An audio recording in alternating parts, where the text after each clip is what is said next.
care very much about what people do with what they find in the Bible, and sometimes what they try to avoid noticing about what's going on in the Bible, or when they cherry pick verses out of context to make really strong claims about really important things in people's lives. So that's what this is all about. This is a video in a larger series called Does the Bible Tell You So?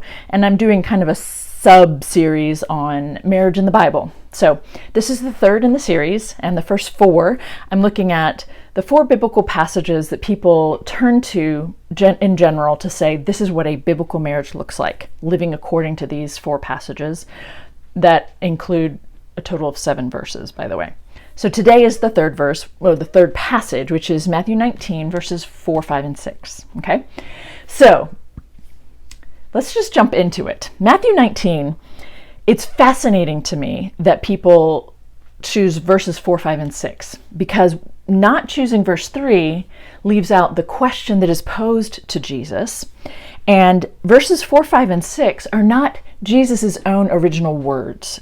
He's not claiming anything new. So it seems to me we might want to stick around in the passage until we get to what he does offer that is new. If you're a follower of Jesus, you might be interested in that.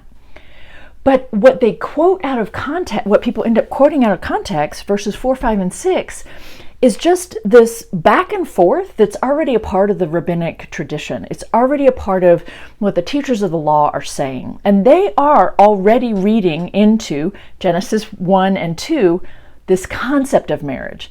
And they are already reading into it this whole idea that God created, that procreation is for marriage, and that marriage is between, and no sex before marriage, and this man and woman thing going on. And so there is already that conversation happening. But the thing is, what is attributed to Jesus in this passage that is new is startling. Okay? So let me read the 3 verses that are quoted out of context. Verses 4, 5, and 6. Jesus answered, "Have you not read that the one who made them at the beginning, quote, made them male and female," which is referring to Genesis 1:28 or 1:27, "and said, quote, for this reason a man shall leave his father and mother and be joined to his woman," though my English says wife, "joined to his woman, and the two shall become one flesh," end quote. So they are no longer two, but one flesh. Therefore, what God has joined together, let no one separate. So yeah, he's talking about no divorce here, right? Basically. And that is what is quoted then out of context. It says Jesus is affirming that what we've already said, that Genesis 1:28 and 2:24 are about marriage and about procreating in marriage and only in marriage and all these things, one man, one woman, and no divorce. Well, the troubling part about all this, in my opinion, and this isn't something that I've always thought myself, but some of it genuinely comes from just looking into the scholarship on this passage. There are 2 things. One, the Pharisees are approaching Jesus and asking him which reason for divorce is he okay with. And so he trots out, like I said, the first couple steps of this conversation that's already afoot about, well, maybe we shouldn't be allowing divorce, right? So when you cut off at, so they're no longer 2, but 1, therefore what God has joined together, let no one separate, as if that's the end of the conversation. But it isn't the end of the conversation, because then people come back with the next couple verses. So I'm going to pick up where I left off. They said to him, well, then why did Moses command us to give a certificate of dismissal and to divorce her? Right? So that's the next parry in the, in the duel here. And he says, it's because you were so hard-hearted that Moses allowed you to divorce your women. But from the beginning it was not so. And I say to you, whoever divorces his woman, except for unchastity, and marries another, commits adultery. And that's not even the end of it.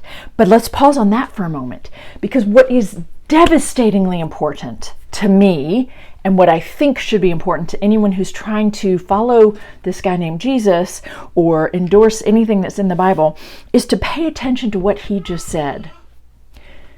Because what Jesus just said is that through sex, a man claims a woman's body as his own.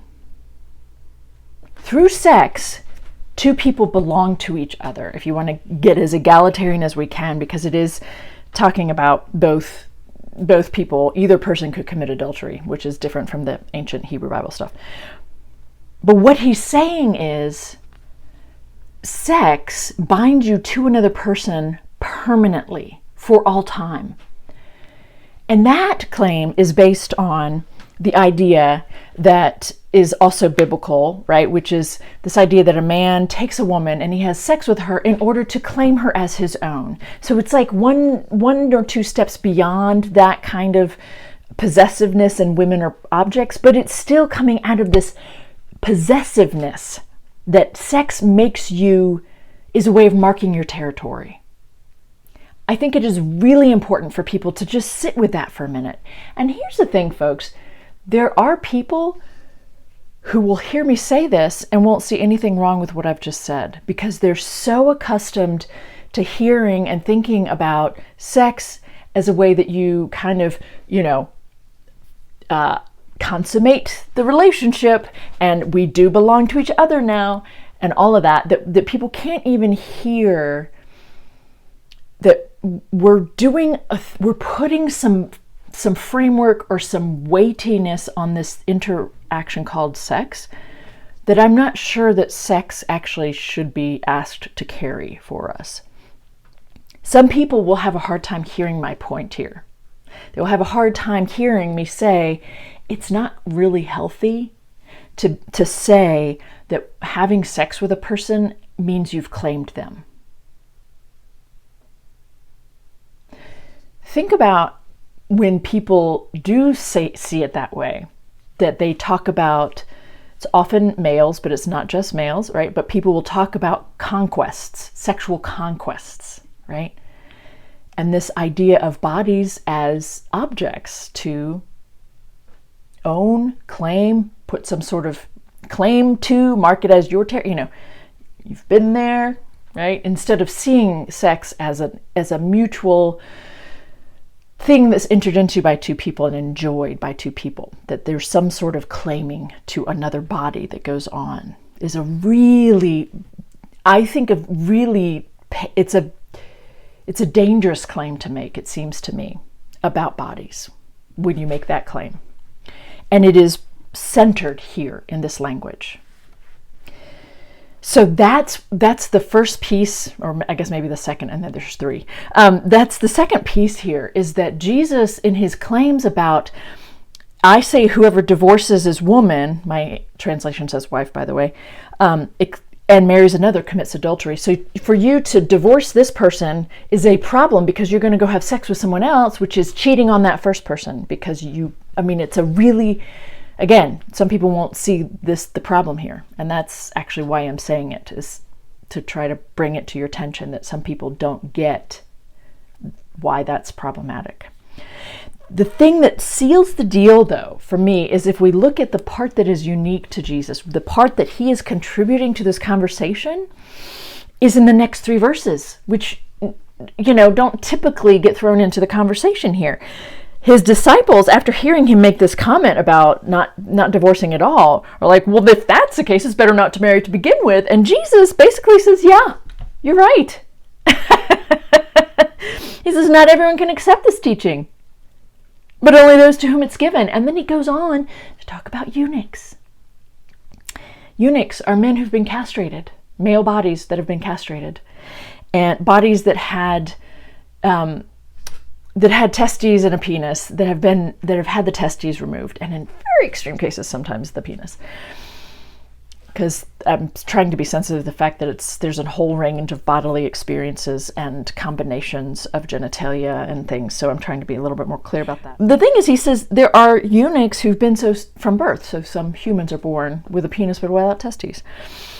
And there are eunuchs who've been made eunuchs by others, so captured in war, and you cut them off so that he can take care of the women or whatever, and you're not worried about him getting them pregnant.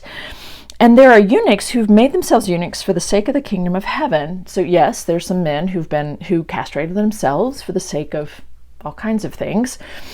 Let anyone accept this who can. So I find that fascinating, because he's just suggested, right? that in this conversation about what's being allowed, what's okay, what's not, he's throwing down this really interesting gauntlet about men. Anyone who can accept this should. So he's essentially espousing the role or the identity of eunuchs within the kingdom of heaven, which directly challenges the very first biblical passage about procreating, right? Second, it also challenges, without most people today being aware of it, this concept of being monogamy. Because even, let's say it was common enough. There was whether or not it was deserved, right? We see in many writings in the first century, we see philosophers and politicians, people talking very uncomfortable with these bodies that we label as eunuchs because they're male, but not really, but they're not female. And if they're castrated early enough, they don't develop some of the, like the lower voice and the body hair. So they look like this, excuse me, I'm using their language, weird other gender, right? This third gender, this non-male or female, somewhere in between, somewhere that's a little bit of both, right? And so people are aware of this beyond the binary.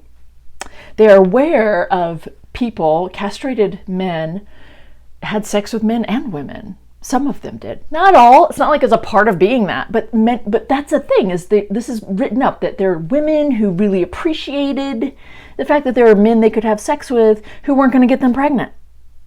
Right? Just because you don't have your testes anymore doesn't mean you can't have sex. There's a lot of different ways to have sex. Some men could still get an erection. All kinds of different things beyond just penis and vagina count as sex. Right? So if you've heard anyone say that this passage about eunuchs is about being celibate, that's just not true, though I understand why they're saying that. They would like that to be true. They would like to control sexuality in this kind of way. But in the first century, for Jesus to hold up eunuchs as the ideal or something that all men should seek to do to become if they can, do you see how this utterly challenges both monogamy and procreation, the first two, right? First two biblical passages that are used to define biblical marriage are undermined by what Jesus contributes to the conversation in Matthew 19.